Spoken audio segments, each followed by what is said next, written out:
today we are going to cover a new topic, elasticity of demand and analysis under business economics. Let's get started. I'll add the explanation link and the index in the description. Right. So what is elasticity of demand?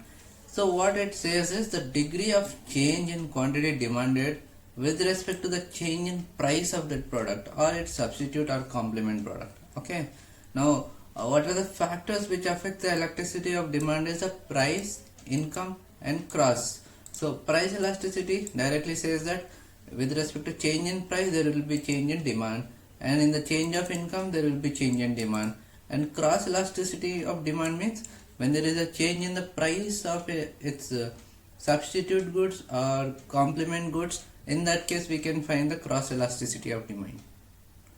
Next we have different types of price elasticity. So here I'll give you one liner explanation first, then we can go into the subcategories.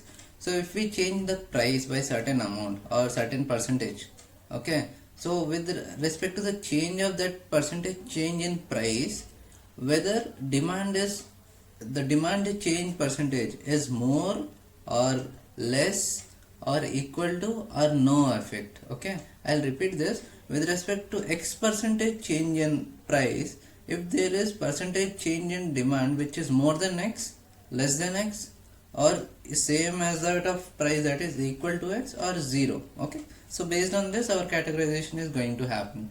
So first is price elasticity of demand, price elastic of demand. So here elastic means with respect to small change in price, okay, there will be huge change in demand. Now how is this related? We know according to the law of demand, when there is a rise in price there will be the fall in demand. So here small change, that is small rise in price, will lead to the large fall in demand and vice versa. Okay, now because there is a huge effect, we call the EP value of this price elasticity, that is price elasticity is infinity in this case. Coming to perfectly inelastic means when EP is 0, that is when rise or fall of price doesn't bring any change in quantity demand. Okay, in that case we call that specific quantity is inelastic to price.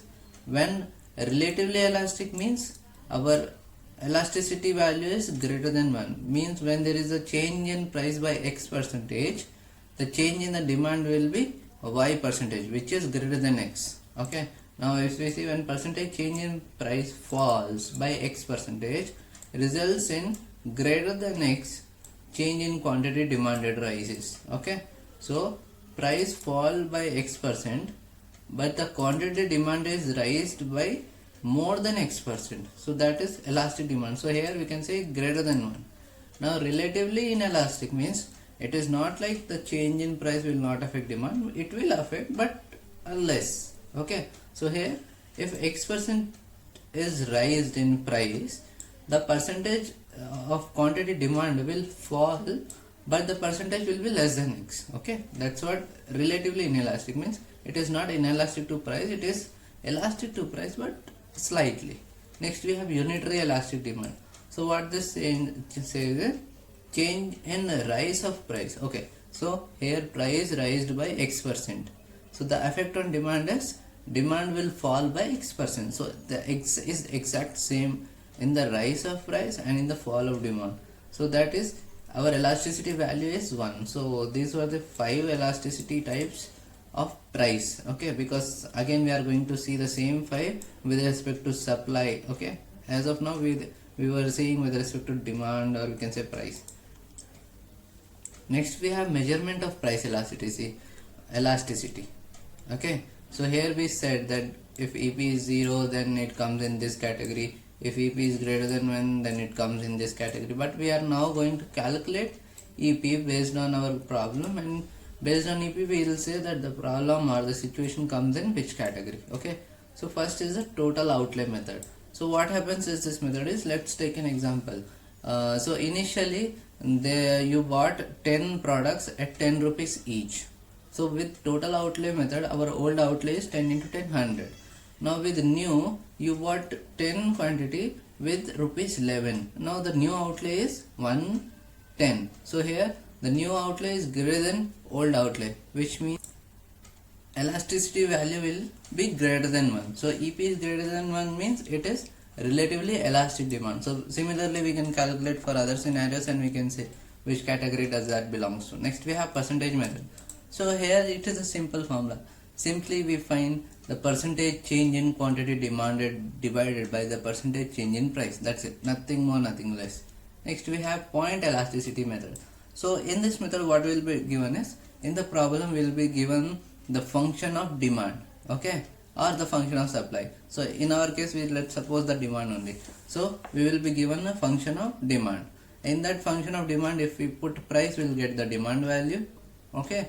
Similarly we'll find the ED value. So ED is P by Q into slope of that, we can say the slope of the demand equation. So from that we can find the ED, that is our elasticity of demand. So for elasticity of demand we need three variables. One is the slope, which we can get from the slope of the demand equation, and then we want price, which will be given in the problem, and then we have Q. So we know that Q is nothing but F of P. So again this function is given in the question. So based on those three values we calculate the elasticity. So first we have the total outlet, then percentage, then this point elasticity, and finally we have arc elasticity method. So again this is the same formula. So now if we see the percentage method and arc elasticity method, difference is, in percentage method we find the change in quantity divided by quantity, okay, change in quantity divided by quantity. But here we are not only considering the quantity but old quantity plus new quantity. So instead of having Q in the denominator we have Q plus Q1, okay. So that is the difference, but remaining is same. Similarly it will be for price as well. Instead of considering one price we are considering both the price. Yeah. So these are the four methods to find the measurement of the price elasticity. Next we have factors influencing price elasticity of demand, okay. So first is relative need for the product. So here pen might be necessity for one but luxurious for others. So based on the need the demand will vary, and based on the demand variation and the price variation we categorize like which category of elasticity does that fall, okay. Next we have available of substitute goods.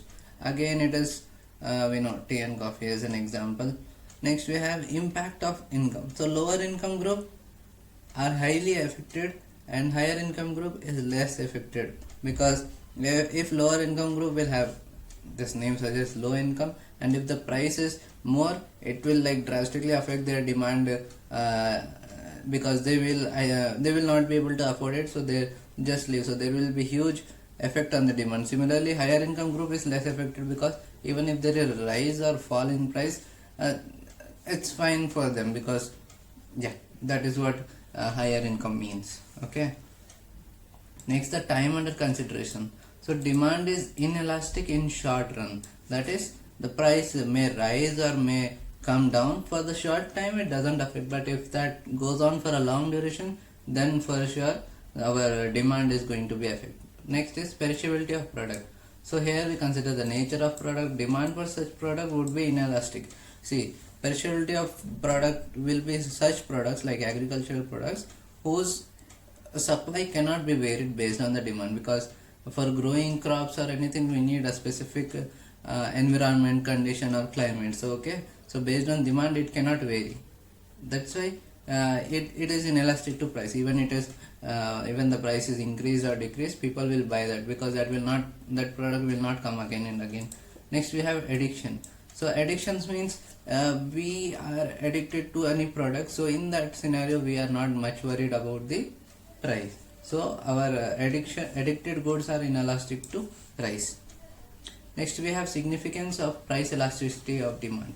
So here if we see, so organization will take the concept of price elasticity of demand to determine the price as this will be varying in different condition, different situation. Like if the scenario is monopoly, then they'll have a different decision making process. If they are facing any competition, then they'll have a different strategy to determine the price. So that's how price determination works. Next we have price discrimination, okay. So first point was price determination, second is price discrimination, that I forgot to mention here, that I'll add it, no problem. First what price discrimination says that the organization is going to charge different cost for the same product with different people. Okay, so if they find some luxurious audience, they will charge higher, and if they find middle and lower, they will charge a bit lesser. Okay, next we have formulation of taxation policies. So here government takes under consideration the price elasticity of demand before forming any taxation policies. Okay, so it's like if the products for customers, it's like non-necessary goods and it is suppose a luxury good, so on that a higher taxes will be kept compared to the goods which are necessary. So like that was just an example. And next we have international trade. So international trade, for that to be successful, the situation inside the country and outside the country need to be analyzed, and if the country need more goods or a foreign FDI to come in or more imports to happen, then based on that the custom duties, those kind of taxes will be reduced. And if you want to restrict something to go out from the country, so we'll will increase the charges and the custom duties and all. So it is again based on what to happen, government will increase or decrease the custom duties, taxes, etc., etc. Finally, we have formulation of agricultural policies. So the price elasticity of demand is helping government to see, okay, what is the poverty line in our country, okay, and based on many factors we decide what is the price to be kept for each type of eatable. Then we have a concept called paradox or poverty. So here to clear the stock, okay, we say this thing as a bumper crop. So to clear the stocks and all, farmers will be like selling every type of crop at the lower price. So what happens in this, because of the huge surplus supply, the cost, or we can say the profit that is on this very less, the cost is very less. So instead of making the farmer rich, they are getting poor because of this bumper crops. Okay, next we have income elasticity of demand. So what this is change in quantity demanded due to change in price. So that is elasticity on demand. Okay, so of demand. So demand is varying based on the response change in the price.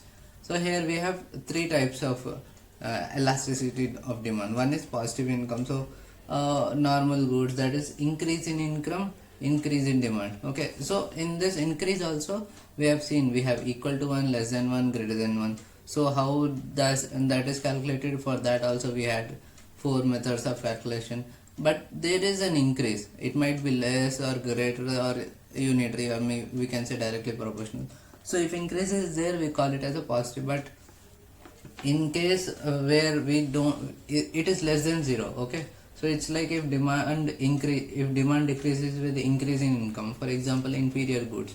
So this happens when suppose you are below poverty line and you are using some kind of eatables, and once your income is increased, you are no longer continuing with the same products, you are going for some other products because they were inferior goods. So here comes the negative income elasticity of demand. So as your income rises, the demand for those crops which you those objects which you are using reduces. Next we have zero income elasticity of demand. So here whatever your income might be, it might be very high or very less, doesn't affect at all. So that we call as zero income elasticity. So this is similar to that where we had a category called inelasticity. So that is what zero income elasticity means. Next we have factors influencing elasticity of demand. First is cross elasticity. Next we have advertisement elasticity. So cross elasticity means the positivity. So in quantity demand of one good and price of other are positively related. Okay, so we know what cross elasticity means. For example, tea and coffee. If tea is not available, we can substitute tea with coffee. So here if the quantity demanded of one, like if there is a more demand for tea, and because there is a more demand of tea, the price of coffee is getting increased. Why so? Because they are substitute goods. Next we have negative, where quantity demand of one good and the price of the other are inversely related. So car and petrol, for example, which is our substitute goods. So here what we are seeing is the car demand is more, and because car demand is more, petrol utilization will increase. So that is demand is increasing, which means the price will goes down. So that is satisfying our law of demand, and because there is an increase in one and the decrease in the other, we call it as negative, because there was an inversely proportional relationship. Next we have zero elasticity of demand. So demand of one good and the price of the other are not at all related to each other, like pen and fridge. Okay, so these were three types of cross elasticity. Next we have advertisement elasticity of demand. So we are studying the factors which are influencing elasticity of demand. Now, change in quantity demanded or product or produced due to change in the advertisement cost. So here we can see we are trying to analyze that how the change in the cost that we have invested in the advertisement is affecting our demand. So here we can see when the product is launched, okay, initially, so at that time we need to invest more on the advertisement. So in that state, what happens, advertisement elasticity of demand is greater than utility. So the amount that we are investing for the advertisement is less, okay, and the satisfaction or utilities or the output that we are getting in terms of demand is very much greater than the investment that we have kept when we are in the product launch. But coming to the next day, that is advertisement by competitors, advertisement elasticity of demand is influenced by competitors advertisement. So the more they invest in advertisement, our competition, the more we are affected, so our demand will go down. So that's how we have two. One thing is product launch, and the second thing is advertisement by competitors.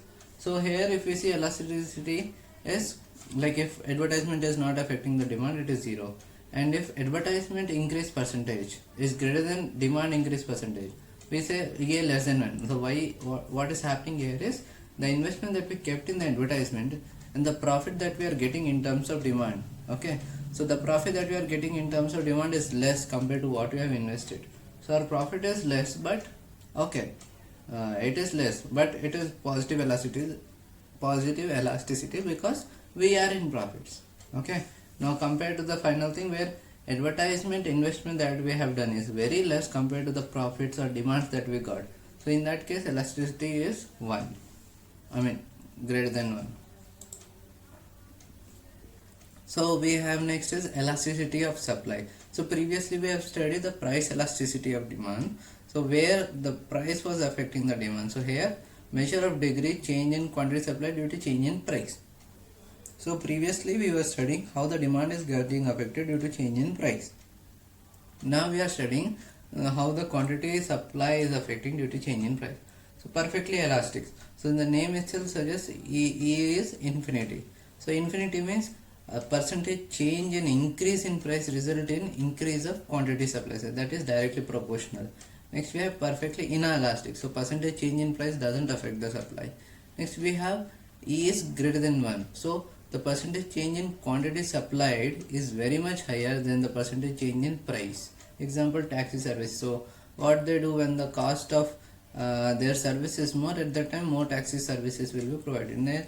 Next we have relatively inelastic. So percentage in quantity supplied is very much less than compared to percentage change in price. So price is increased but supply is not increased by the same amount that the same percentage by which the price has increased. Next we have unitary. So here we can see the percentage change in quantity supplied is very much same as that of percentage change in price. And then we have measurement of elasticity of supply. So here we have two methods. First is the proportional method. So in proportional method we simply calculate the elasticity by considering the formula that percentage change in quantity divided by the percentage change in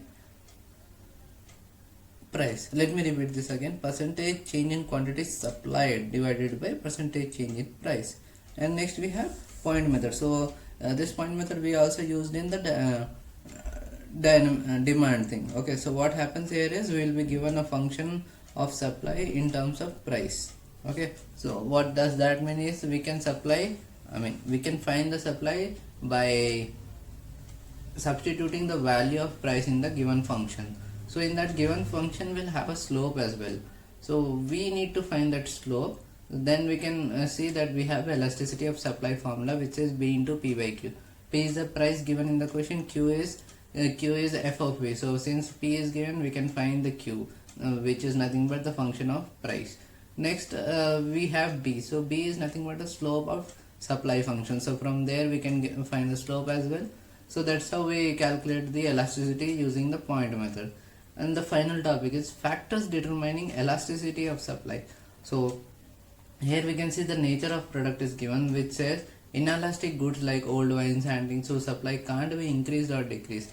So because this is again the law of supply, this is one of the factor which affects the elasticity supply, because that law assumes that there will be no such scenario where this increase decrease is not in sync with the law of supply.